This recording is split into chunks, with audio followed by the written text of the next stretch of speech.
If I made money off these videos, I would get so f***ing demonetized right now. Jizz in my pants. This really never happens, you can take my word. I won't apologize, that's just absurd. Mainly your fault for the way that you dance, and now I jizz in. This episode, we find the Enterprise at the planet Omicron Ceti 3, which was formerly the location of a Federation agricultural colony. The crew of the Enterprise believe the colonists have been fried alive over time by the Berthold radiation that the planet is bathed in. Kirk and the boys, which this week includes Spock, McCoy, Sulu, and the hot guy from Squire of Gothos, beam down to find, to their shock, that the colonists are still alive. The leader, Elias Sandoval, happily greets them and explains that their technology has stopped working. He's a very relaxed individual. It seems that the colonists are pretty happy living the Amish life. Sandoval takes them inside and they meet botanist Layla Kalomi, who just so happens to be a certain someone's ex-girlfriend. That's right.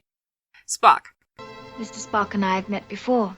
I always love this bit. By now the audience knows that Kirk is the series' Chad, so it inevitably takes new viewers by surprise when the camera cuts to Spock instead. Oh, Kirk doesn't look happy at all. Kirk and the boys start investigating the colony, determined to find out how the colonists have survived the radiation. Sulu and Kelowitz discover that there are no animals at all, despite the colonists having come to OC3 with a supply of livestock, and McCoy finds all the colonists to be in suspiciously perfect health. There's also a surprisingly small crop yield for an agricultural colony, just enough to sustain the people. Grains, potatoes, beans. Grains, potatoes, tomatoes. In private, Sandoval and Kalomi discuss the possibility of Spock joining the colony. There is no choice, Elias. He will stay. Spock is taking readings on his own when Kalomi finds him and he asks about the odd phenomena. That can be explained Please do. later. I've never understood the female capacity to avoid a direct answer to any question. I mean, that's sexist, but okay. Kalomi, being a female and all, just wants to talk about her feelings. She brings up how Spock never wanted to open up to her emotionally when they were dating. Like, he's a Vulcan. What did you expect, Miss Ma'am? Spock tells her that he has no feelings, and Kalomi says she knows that's not true. She takes him to look at something while Kirk and McCoy interrogate Sandoval, who is vague and unhelpful. Kirk says he has orders to evacuate the colonists from the planet, and Sandoval says they will not leave. Kalomi brings Spock to look at an alien flower that, how do I put this? Shoots its white seed all over people's faces. This is why my videos aren't for children, everyone! Upon being on, Spock doubles over in pain before his demeanor changes, and he becomes happy and docile like the colonists. He gladly proclaims that he can love Leela before kissing her. Kirk tries to call Spock, but the newly drugged-up Vulcan is too distracted with cloud-gazing and canoodling to answer. Kirk doesn't like the sound of that and stomps off to find Spock, who is dangling upside down from a tree. God, Leonard Nimoy is just so damn cute as happy-go-lucky, blissed-out-on flower Spock, especially in comparison to ticked-off, frazzled Kirk. Are you out of your mind? You were told to report to me at once. I didn't want to, Jim. Yes, I can see that. Keep it up. It's me. I win. You lose. The rest of the landing party gets a flower facial and falls under the spell of the spores, leaving Kirk as the only sane one. Happy drunk town good old country boy Plum is especially fun since McCoy is often the Enterprise's resident Grinch. D-Force Kelly cranks up his Georgia drawl to 11 and it's delightful. Hiya, Jimmy boy.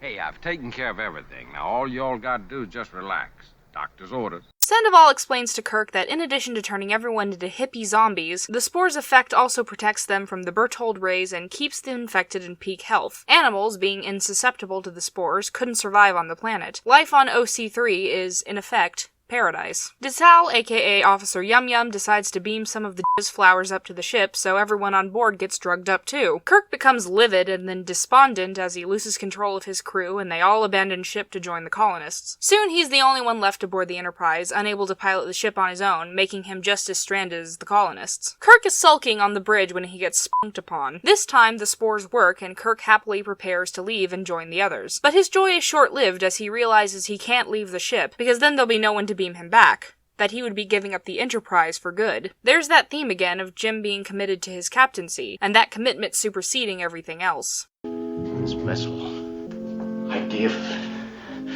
she takes. I can leave. The spore's effect stops working on Jim, and that's when he realizes why the flower didn't work on him before. His previous anger had nullified the euphoria. Jim comes up with a plan to break the spore's spell on Spock and lures him back aboard. All right, you mutinous, disloyal, computerized half-breed. You're an overgrown jackrabbit, an elf with a hyperactive thyroid. What can you expect from a simpering, devil-eared freak whose father was a computer and his mother an encyclopedia?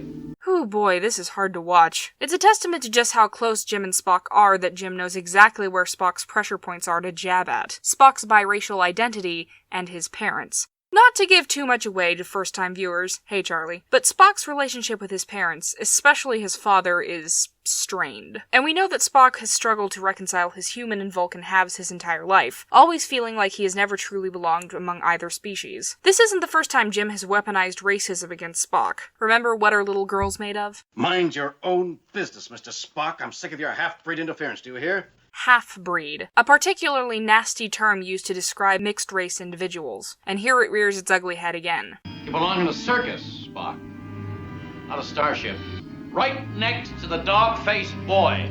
Spock snaps and proceeds to beat the snot out of Jim, well, Shatner's stunt double anyway, but manages to get a hold of himself before doing any real damage. Spock, now back in his right mind, helps Jim to come up with a plan to snap everyone else out of the flower trance. They broadcast a frequency through the communicators that makes everyone start fighting with each other. You like to see just how fast I can put you in a hospital?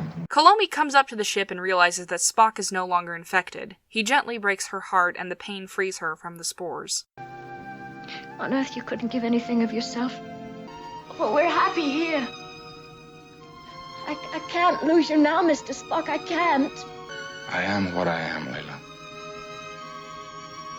And if there are self-made purgatories, then we all have to live in them. The Enterprise evacuates the colonists and prepares to set off. And as they leave their metaphorical Eden behind, Spock says, For the first time in my life, I was happy. This Side of Paradise was penned by Jerry Soule, who originally conceived the central romance to be between Kolomi and Sulu, not Spock. However, Gene Roddenberry didn't think his first draft was quite right, so he asked DC Fontana to do some rewrites. Like, for instance, in the original draft, the jizz flowers are all grouped together in a cave, but it seemed like the characters could have just avoided the cave, so Fontana reworked it so the flowers were all over the place. Soule was apparently not happy with these edits, so in the episode he's credited under the pseudonym Nathan Butler. According to a story Nimoy told on stage at a show in Orlando, Jill Ireland's husband was on set during filming, which made filming their romantic scenes awkward. By the way, the husband in question was Charles Bronson, who played Bernardo O'Reilly in The Magnificent Seven. An interesting note, in the scene where we first meet Leela, the Ruth theme from Shore Leave plays, I guess to signal to the audience that this is a Star Trek one-episode love interest. Like we wouldn't know that from the way she's framed, or the fact that she's, a woman. This particular piece of music was composed by Gerald Fried.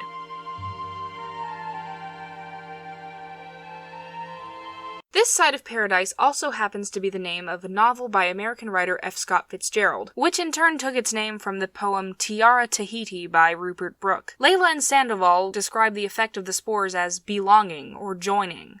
Now you belong to all of us, and we to you. Tiara Tahiti contains the line, "Out of time, beyond the sun, all are one in paradise."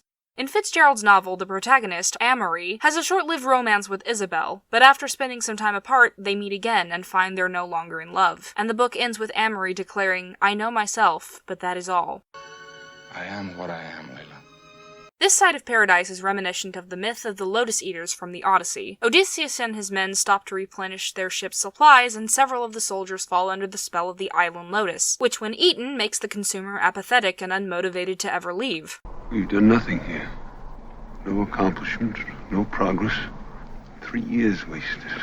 One of the core themes of the Star Trek pantheon is the idea of the progression of humanity. As we already explored in Return of the Archons, Star Trek doesn't strive to portray a perfect society where humanity has solved all its problems, but rather humanity keeps going, encounters new problems as they go, and grapples with them as they come. Kirk sums that up pretty well here. Man stagnates if he has no ambition, no desire to be more than he is. Life is a paradox, in that we are given free will from birth, and yet we are helpless victims to the ebbs and tides of the universe. Existential philosophers have been asking what freedom means in an existence where anything can happen to anyone at any time. Most philosophers have come to a general consensus, I think, that free will means ability to choose. To quote John McQuarrie, existence is authentic to the extent that the existent has taken possession of himself and has molded himself in his own image. The jizz flower spores offer an easy solution to the existential crisis. Forget the universe. Stay in one place. Become a simple farmer and be happy forever.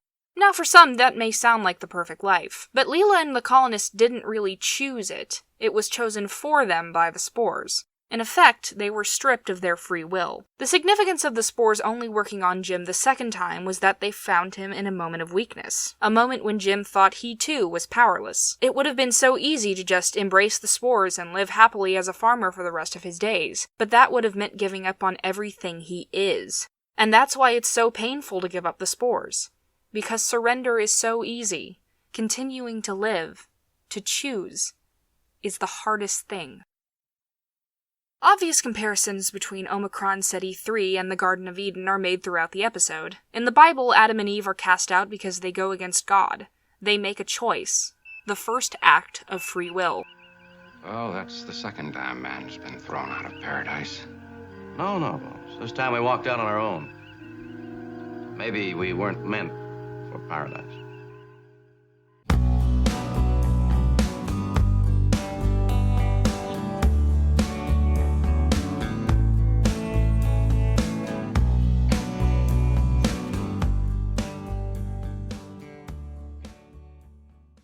Good for you, I guess you moved on really easily. You found a new girl and it only took a couple weeks. Remember when you said that you wanted to give me the world?